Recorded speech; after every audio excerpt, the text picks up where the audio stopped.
Hello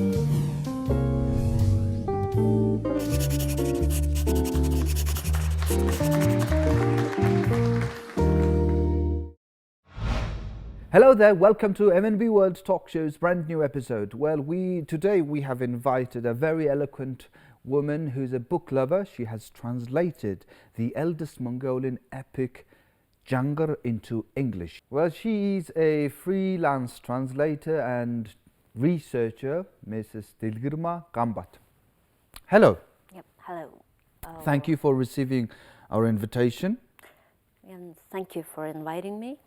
And yeah, I would rather say like two words first. Okay. First, I'm just a translator who does translation in a written form.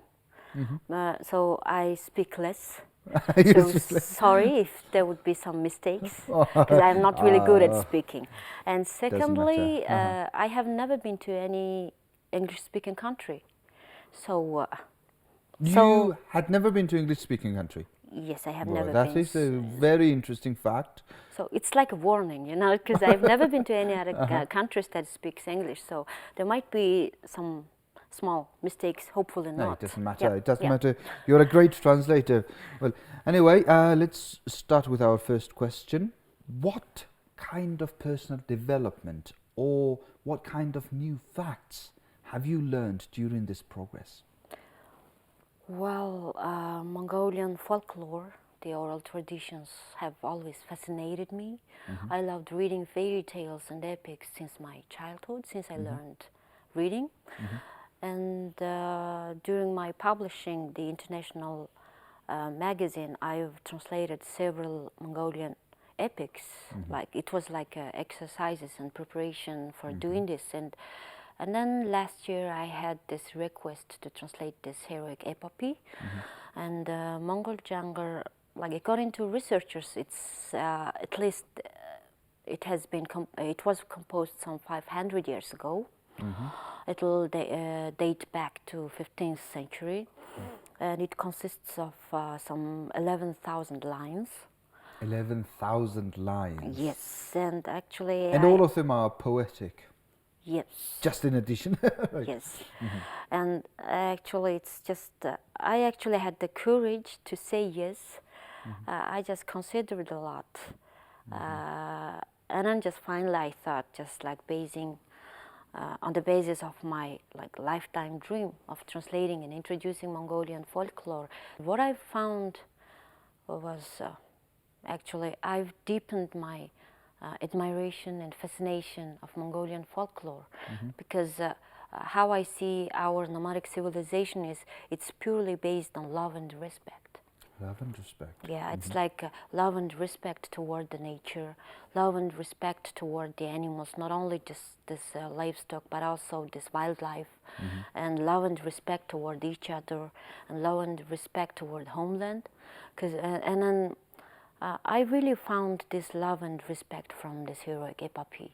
You are a middle child from your family. You have 3 sisters, right? Can you share some of your good childhood memories?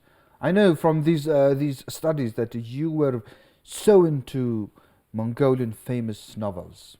Yeah, actually, just like I had a large family of like 4 of us, 4 sisters, and then 4 siblings, and then my parents and my grandparents. And then there were my 2 sisters, my dear mom and my dear grandma. They 4 would do all those housekeeping. And and then just my elder sister was to enter the elementary school, and she was reading and learning these alphabets prior to entering the elementary school. And I was 5 by then, and I would imitate everything she does. And then I learned the alphabets from her. So she opened the gate of literacy to me. When you were 5 years old? Yes. Okay. And then I just fell in love with reading. And at home we had a large library of Mongolian and Western classics that were translated already. So I would read a lot secretly. And then they secretly? Yes. Why was it secret? Because it was actually forbidden to read all the time. And then I would read a lot at night, like hiding under my blanket with the lamp. And even I tried to read a book in the light of incense stick, because I read the short story. Do you remember? Like trying to read with the light of incense stick. There is a story, and then when I read that short story, I just wanted to try it, but the smoke killed my eyes.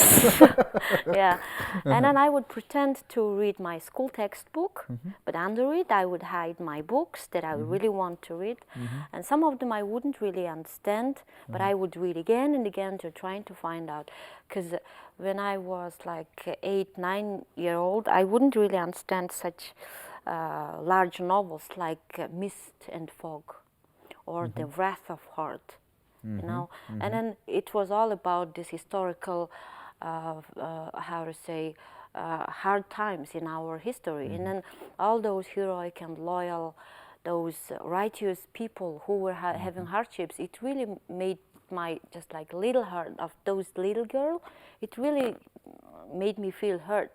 And then by the time probably this idea of patriotism was ignited inside me. Okay. As a tradition, we've got to introduce you on papers and your resume and photos to our audience. So let's take a look at who is Delgermaa Ganbat on papers and photos.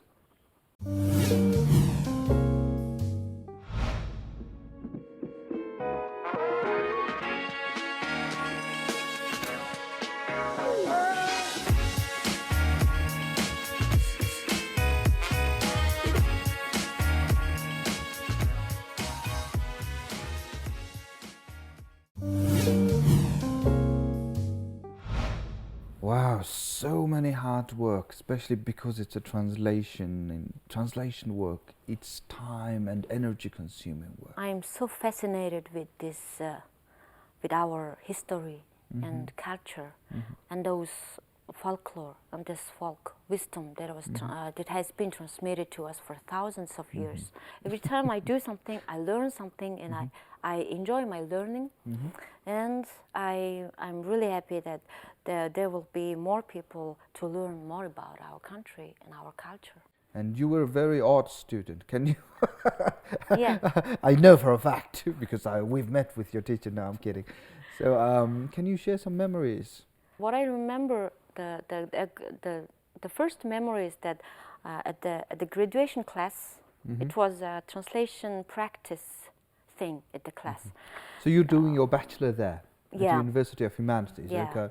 and it was the graduation class. It was like 4th class grade, and then the teacher gave a task to translate the lyric of "Quit Playing Games with My Heart" by Backstreet Boys. Backstreet Boys by the time, okay. Yeah, I was sitting there because I already had those lyrics translated when I didn't know English. Because with this German language background, it was easy for me to translate. So when I was 15, I would just write down all the words, like looking at from the dictionary, and then just using my From English to German Mongolian. grammar, I would just compile them and turn them into English, and then I already had them. And then when I was at the university, the lectures the teachers gave would be just, they would read just from their book. And which is available in the library, and just for me it's not a good example, but I would just read the book once and know everything. So I would spend the lecture like by doing the translation that I like, and I had already a large notebook full of my translation of the lyrics and poems that I like, even full of lyrics of death metal and grindcore bands, and then I would study a lot all about this ancient and Greek and Roman myths, and then medical science, and to translate all those death metal lyrics, I have to study them, and then I would These were your like passion, right? Yes. You were passionate about these translations. So I was watching it, my classmates doing the translation of that lyric. And then I had this my large book of my like handwritten manuscript, something like this. Okay. I would just like write down both in Mongolian and English. I just gave it to the teacher, and then she was reading it like for 90 minutes at the class. And then at the end of the class, she came, and then asked if she can take my notebook and if she can have a look at it for a day.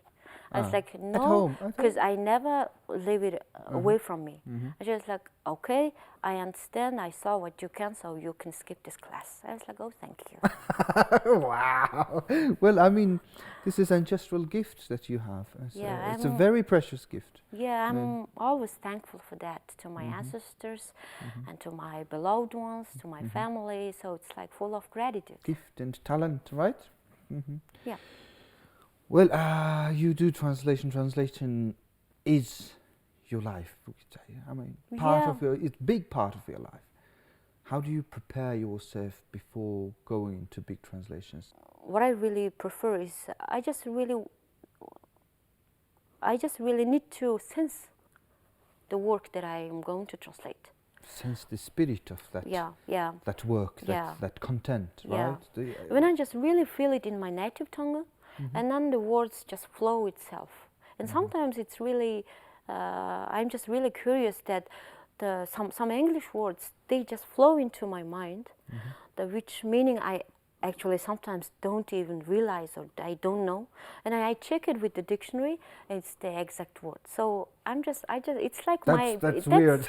Yeah, that's actually, totally weird. it's like unconsciousness that's the, how to say, consciousness that it works. That suggests. So sometimes you get words that you don't even know in your brain, and then you look up in the dictionary what it is, and then it's the meaning. It's like consciousness, how it works. Okay. I think.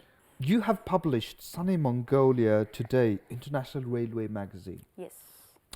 And it was a big chunk of work. 18 issues in 2006 from 2012. Yeah, 6 years.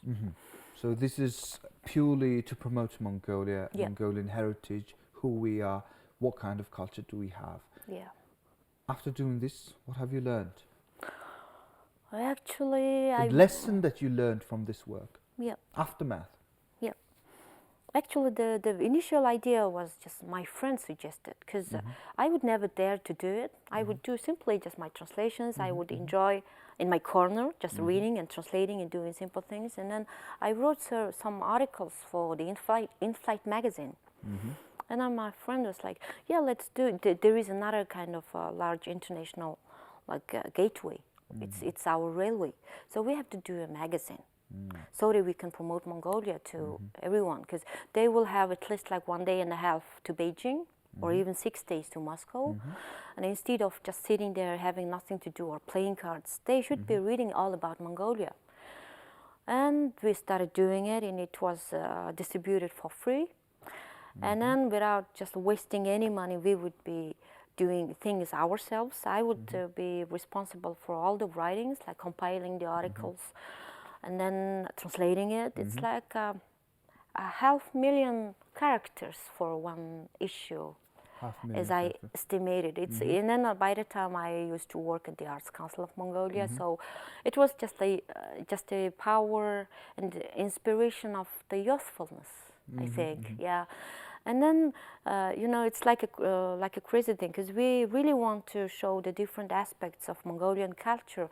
We would introduce Mongolian folklore, Mongolian cuisine, Mongolian oral traditions, and then fine arts, and then those social prominent personalities. There are so many different aspects, and I would be translating so many things like from Mongolian folk arts, doing so many music terminologies, and then when I finish it, I would directly jump into Mongolian cuisine, and I would type and then translate something really all about this Mongolian traditional food and then cooking style. And then I would jump directly into fine arts, the Mongolian traditional painting, and then I would jump into Mongolian folklore, and then those incantations and spells or epics. It was like a very interesting journey, and then I felt at the end myself like I'm in a boat of an ocean of folklore, of wisdom, and I'm just leading a little bit. But I was so happy to do it, because I was learning. The more I wrote and the more I translated, I learned. And then the more I learned, I find myself knowing nothing. There is a huge, like endless and boundless ocean to learn from. So it's just like a adventurous journey on a boat in the ocean of wisdom. As we mentioned before, you had translated so many books, and you know that we have taken a video footage about these books that you have worked on. So let's show to our audience.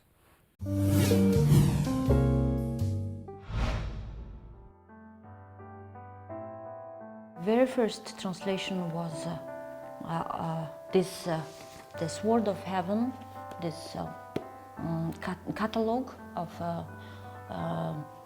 artifacts from Bronze Age and Hunnu Empire, and while studying, translating this book, I've studied and I had a chance to dig deep into the tangible heritage, the material culture of this ancient history of Mongolia.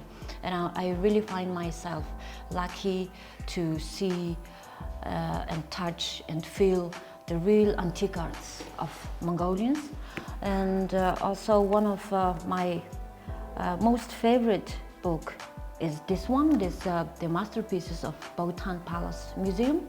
And my friends and I, we initiated this book on the occasion of the 100th anniversary of Bhautanate Mongolia. So for over 12 months we worked on it, starting from the photography through editing and designing and translating, and we also could publish it, print it in Mongolia. So it was also another huge celebration for us, all about this Mongolian Buddhist arts and then best crafts of medieval Mongolia. And another book that I would like to mention is this book on Mongolian literacy and Mongolian historical resources and documents, and it introduces the best literature, the historical documents and papers, and it was published by the Arts Council of Mongolia and the National Library of Mongolia. And it also required quite much study and research in translating it. And this one is also quite unique and special for me because it introduces the textile arts of the Nomads. And to translate this book, I really had to touch and sense and check the weaving and texture of the textiles. Some of them were even 1,000-year-old, and it was a very special moment to work on this book because it was another huge discovery for me to open another aspect of Mongolian culture.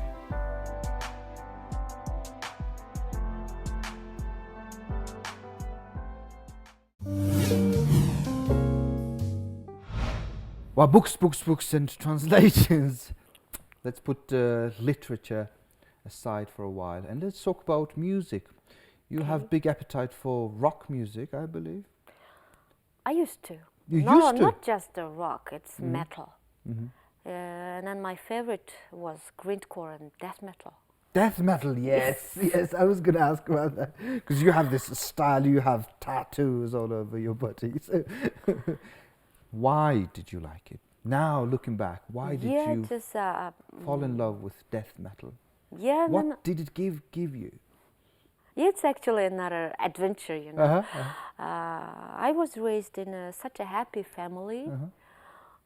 I just grown up in with love, and then there was no conflict, nothing, and then I was such a good student, who goes only my daily routine was just school, home, school, home. And then when I entered, I was really curious all about this music when I was a teenager, but it was nothing more than just translating lyrics, and that's it. And I used to translate also those lyrics of Guns N' Roses and Aerosmith and stuff, but I wasn't really deep into it. But when I entered the university, I discovered a terrifying thing, that people tell lies. Okay. Because just like You discovered, that only people discovered people tell lies. tell lies. Yes. Before you were in a very loving family environment. Yes, and then just going to the School of International, like foreign languages, we were just the best students selected from all over the city. So we were all the best students from the city, and we were all well-disciplined kids. And even until the graduation of the secondary school, we all were so innocent, so naive, and so disciplined. And then entering the university, I discovered that people, actually I was reading books a lot. I knew, but feeling it, like feeling the lies on me felt really hard on me. So now you're facing reality. Yes. not Yes. the book, yes. And then it was like, actually, life is not always like honey. It's not always so sweet. And then I was like, okay. Then if life is not like those, I have to discover the dark side. And then I went into grunge, but it wasn't enough for me. So I went deeper and deeper, and then at the end, it's like within 1-2 years, I ended up with the death metal and grindcore. And I just loved this, like translating those lyrics. And just at nights I would just play the music, and by the time I would have only those type recorder and then cassette, and then I would have this magnifying glass to read the lyrics and then write them down, and then look through the words, and then I had to study all those biblical words, and then ancient Greek and Roman myths, and I used to listen to Gothic, black. And mostly to death metal. And then I wouldn't actually listen to only the music. I would also care about this lyric and stuff. And then for me, the best lyric was written by Cannibal Corpse. Cannibal Corpse, wow, Yes, that's hard. Yes. But it is a very interesting contrast. While your grandfather is a very famous, well-known Mongolian composer, Birva, right? Yeah. And he would, his music is very classical. I mean, Yes. very soft. Yeah, it's just because of my curiosity, and then this sudden face of this reality, and then it seems like I'm a really curious person. And then it was really interesting for me just to discover all those, like through my knowledge of foreign languages, like Russian, German, and English.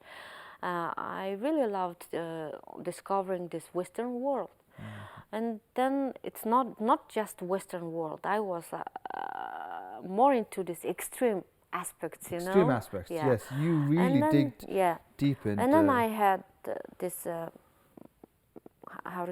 I started my journey on a quest of finding myself, after this hardship of sudden loss of my dear grandma and my dear mom.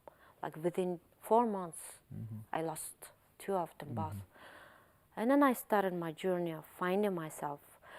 And then, and then I would listen to death metal. And then afterwards, after this decade of searching for myself, I just understood that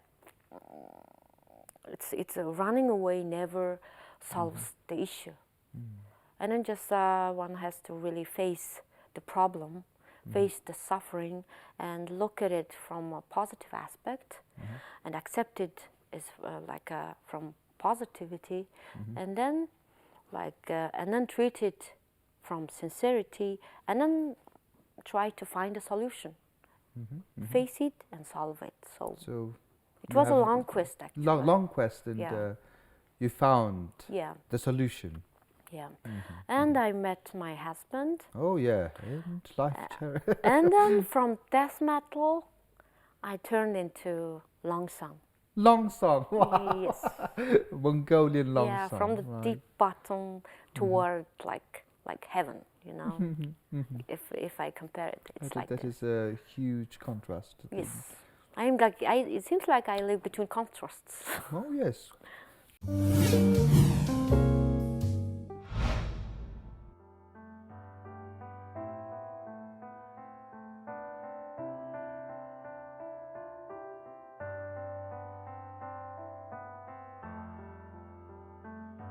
happy to introduce you my another aspect, another part of my hobbies. And one is what I do here is I do jelly juices from natural wild berries, and I started making it like 2 years ago. It's like a small family factory, and why I initiated and started doing it was just I wanted my little daughter to drink safe and healthy drink that she could drink as much as she want. So we started making it, and it's actually going really well. But now we are working to make it more organic and healthy. So we are introducing a new line. It's sugar-free and healthy and organic, and the package, we are making it more eco-friendly. So I'm really happy to share it with our kids so that they could enjoy it.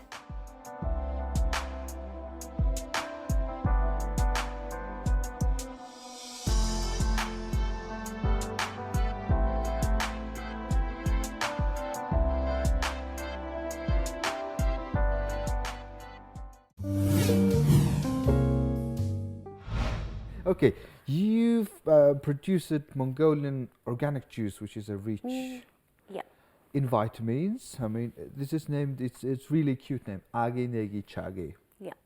And you have all these translation work. You have to sit down, spend so many time. I mean, how do you manage these? I mean, and where did the idea come from? And I really wanted my daughter to have these delicacies, the sweet things that she wants, without any worry. But it's really rare. It's difficult to find those sweetness that my child would drink without any worries. It's all full of like chemical flavors, chemical sweeteners, and artificial colors and scents. Our time is ticking. Yeah. My last question for the talk show is about future, and what kind of future do you want for yourself, and also what kind of future do you visualize or dream for Mongolia?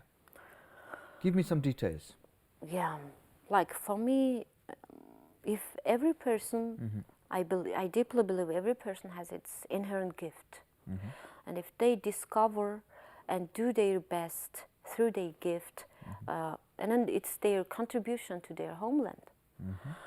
It's not that like dreaming of such a huge thing, but just like doing what you can at one's best is the best contribution. So I never dream of such a huge things, but what I actually dream is it's like a long-term plan, I think.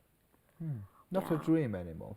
Yeah, because I know I can fulfill, I can realize them in my life.